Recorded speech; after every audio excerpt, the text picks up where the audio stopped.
बिस्मिल्लाहिर्रहमानिर्रहीम। सना साहब, एक तो गुफ्तगू इस तरह से है कि जो बिजली का सेक्टर है उसमें कई तरह की टैरिफ्स आते हैं। एक बेस टैरिफ आता है, एक क्वार्टरली टैरिफ एडजस्टमेंट आती है और एक फ्यूल प्राइस एडजस्टमेंट आती है। आई थिंक अथॉरिटीज को हेल्पफुल होगा कि अगर वो ये क्लियर कर दें कि ये जो 1 से 2 रुपए की गुफ्तगू है ये इन तीन में से किस टैरिफ पे आ रही है। एक बात तो एक क्लैरिटी आ जाएगी। नंबर 2, क्योंकि एक फाइनेंशियल री इंजीनियरिंग चल रही है जिसमें आपने आईपीपीज में देखा कि उनमें से कुछ आईपीपीज के साथ जो गुफ्तो शनीद हुई उसमें एक सेविंग्स का आंसर जो है ये 1994 की पावर पॉलिसी और 2002 की जो पावर पॉलिसी है उसके अंडर जो आईपीपीज हैं उनमें एक रीनिगोशिएशन की गई और उससे टेक और पे से निकल के आप टेक एंड पे चले गए और उससे एक सेविंग का जो आंसर है वो क्रिएट हुआ है।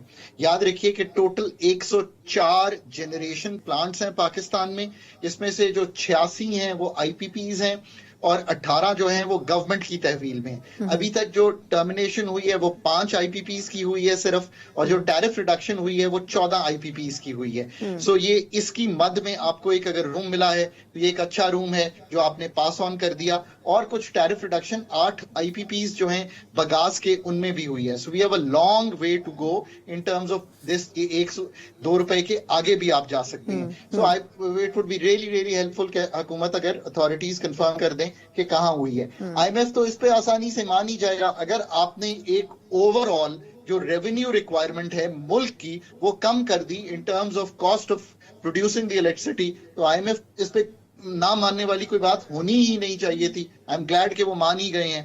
पर इससे बहुत बड़ी, मैं हमेशा कहता हूं कि पावर सेक्टर की जो तंजीम नौ है वो बहुत बड़ी है।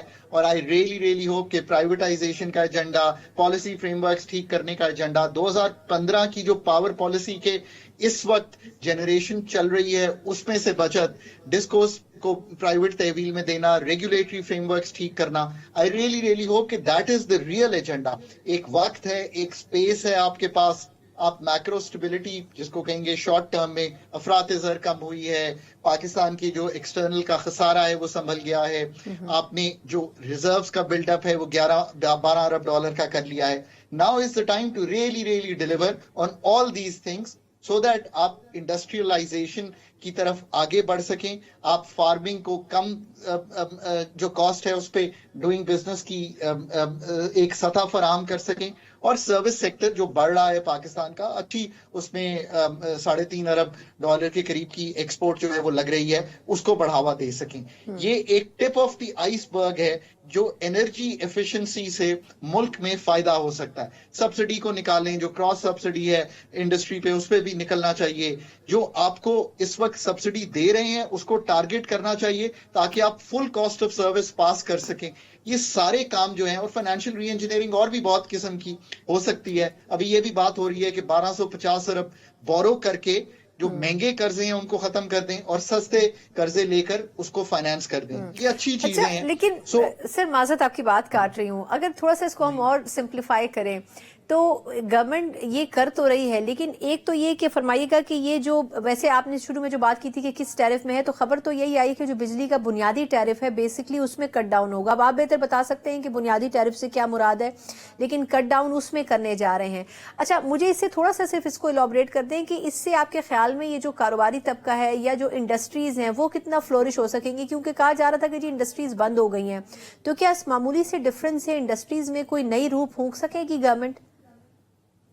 तो देखिए ना, एक तो ये बात है अगर बेस टैरिफ है तो प्रॉब्ली जो आईपीपीज की जो पेमेंट है जो बेस टैरिफ में उनकी होती है उसमें जो उनको रूम मिला है वो शायद वो आपको पास ऑन कर रहे हैं, which is a good thing, good work.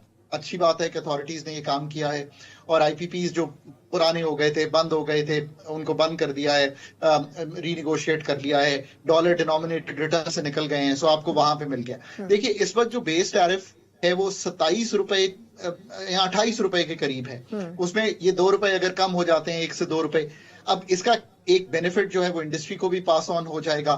क्या इंडस्ट्री के लिए कॉस्ट ऑफ डूइंग बिजनेस बहुत इंपॉर्टेंट है? एब्सोल्युटली, इसमें तो कोई शक नहीं है। आप कॉस्ट कंपेटिटिव होना चाहते हैं दुनिया के साथ, ये एक अच्छी बात है, होना चाहिए। इसी तरह कॉस्ट ऑफ डूइंग बिजनेस में एक अमर आपने उसका जिक्र किया, मैं इसलिए कह देता हूं, वो ये है कि पॉलिसी रेट जो है वो 12% है, इन्फ्लेशन 6% के करीब आ गई थी, बट दूसरे जो अवामिल हैं, हमारे एक्सटर्नल के जो इश्यूज हैं, हमारी जो जिसे आप कहेंगे कि जो कोर इन्फ्लेशन है वो स्टिकी है, उसको देखते हुए नहीं उन्होंने मुनासिब समझा, और वो ये समझ रहे हैं कि एक लैग से हो सकता है कि कोई इम्पैक्ट आना शुरू हो, कुछ बिजनेस एक्टिविटी शायद 12% पे ही पिकअप करे जैसे आप कह रही हैं, कुछ कार सेल्स भी बेहतर हैं, कुछ सीमेंट सेल्स भी बेहतर हैं, तो कोई थोड़ी सी जो रमक है वो आना शुरू हो गई है। बट सना, बात ये कि ये बहुत ही एक माइल्ड टर्न है। पाकिस्तान की जो ग्रोथ है लार्ज स्केल मैन्युफैक्चरिंग की पहले 6 माह की, वो तो नेगेटिव है, 1.9% ओवर लास्ट ईयर। इसी तरह जो पहले क्वार्टर में ओवरऑल जीडीपी ग्रोथ है इस साल की, जुलाई 24 टू सितंबर 24, वो 0.9% है। अगर हम 3-3.5% तक भी जाना चाहते हैं तो अभी हम उनसे बहुत दूर हैं। और एग्रीकल्चर शायद उस तरह से इस दफा ग्रो ना करे। आपकी कॉटन क्रॉप 5-6 मिलियन बेल्स पे है, आपकी जरूरत 12-13 मिलियन बेल्स पे है। कहने का मकसद ये है कि जहां स्टेबिलिटी है वहां वक्त और स्पेस है कि ये सारी काम, पैदावारी सलाहियत, एनर्जी एफिशिएंसी, टैक्सेशन को मसावी बनाना, कॉस्ट ऑफ डूइंग बिजनेस को कट करना बहुत उसमें। अच्छा खाकान साहब, ये अभी आपने जो ज़राई, ये आपने ठीक कहा कि हमारी कॉटन की भी जो क्रॉप है उसका कुछ पता नहीं है, गंदम की वैसी फसल खराब है, पानी हमारे पास नहीं था, लेकिन अब ये कह रहे हैं कि हम ज़राई आमदन के ऊपर भी इनकम टैक्स लगाएंगे और कॉर्पोरेट सेक्टर जितना टैक्स उसको बराबर करेंगे।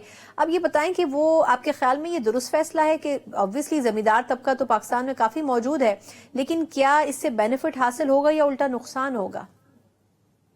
ये आपने बहुत अच्छा सवाल किया। देखिए, मैं बार बार कहता हूं कि जो वक्त और स्पेस आईएमएफ के पास जाने से मिलती है, इससे मुल्क के जो स्ट्रक्चर्स है ना चीजों के, वो नहीं ठीक होते। वो आपको एक खसारे 3, एनर्जी का, मालियाती और बैरूनी, उसको संभाल के through slowing the economy, through excessive taxation, आपको एक वक्त दे देता है। अब ये तो आपने और मैंने तय करना है, क्योंकि हम इस मुल्क के बानी हैं, हमने तय करना है ना कि क्या हम उतना टैक्स सना की सैलरी पे या मेरी नॉन सैलरीड इनकम पे या मैन्युफैक्चरिंग पे जो लगाया हुआ है, जो 39% है ऑन द हायर साइड, क्या यही एग्रीकल्चर इनकम टैक्स से लेंगे जो 8% है इकोनॉमी का? मैं अगर लाइव स्टॉक को छोड़ भी दूं तो ये एक 8% है इकोनॉमी का। क्या हम उनसे लेंगे या हम उनसे वो टैक्स लिए बगैर ही मुल्क को चलाएंगे? तो फिर तो मांग के ही चलाएंगे मुल्क को। सो जहां जहां टैक्स गैप है, सेल्स टैक्स में है, एग्रीकल्चर में है, रियल एस्टेट में है, रिटेल और होलसेल में है, ये फैसले हैं अब फंडामेंटल जो आपने करने हैं। आईएमएफ के कहने पे एग्रीकल्चर इनकम टैक्स का इजरा 4 प्रोविंसेस ने किया। ऑनेस्टली सना, मुझे इस बात पे दुख होता है कि हम किसी के कहने पे ये कह रहे हैं कि हम सारी जो सैलरीज और बाकी इनकम्स हैं उनको मसावी बनाना चाहते हैं, यानी कि हॉरिजॉन्टल इक्विटी क्रिएट करना चाहते हैं। ये तो हमें पॉलिसी मेकर्स को कह देना चाहिए था। मैं तो 12 साल से कह रहा हूं, बट चले आईएमएफ के कहने पे कर दिया, बड़ी अच्छी बात।